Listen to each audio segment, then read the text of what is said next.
Bonjour de Kanaki.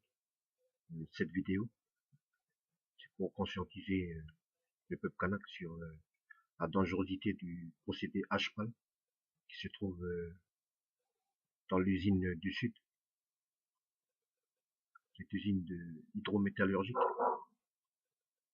Il ne faut pas oublier que le 6 mai 2014, le Valais a déversé 96 000 litres d'acide dans le crique de la baie Nord qui se sont retrouvés dans le lagon. Ça a fracassé beaucoup de poissons, beaucoup d'anguilles, beaucoup de crevettes. Et jusqu'à aujourd'hui, on ne sait même pas s'il y a encore des poissons qui vivent dans les endroits où l'acide est passé.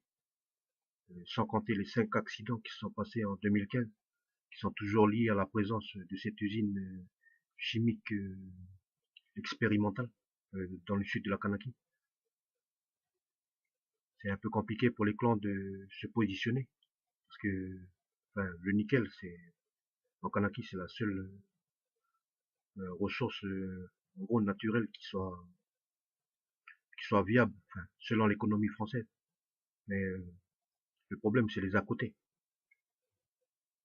On gagne vite du fric aujourd'hui, mais dans 30, dans 20 ans, dans 50 ans, quand les multinationales comme Vale, comme Eramet ou autres, nous auront fini de tout creuser, quand on va se retrouver comme Nauru dans du gruyère, que nos nappes phréatiques seront polluées par les métaux lourds, que le fond de nos rivières ne seront plus possibles à curer, que nos poissons, on va être obligés de les chercher à plus de 60 km de la berge.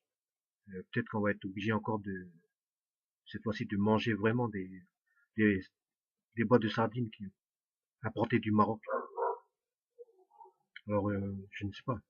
Peut-être que faut que le peuple kanak profite de la présence de M. Valls le 28 avril 2016 pour lui poser la question.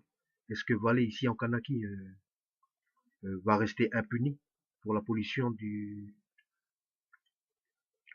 2014?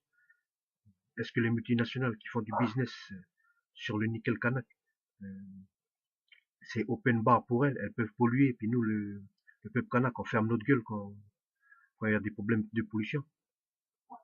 Est-ce que la France est toujours un pays légaliste? Et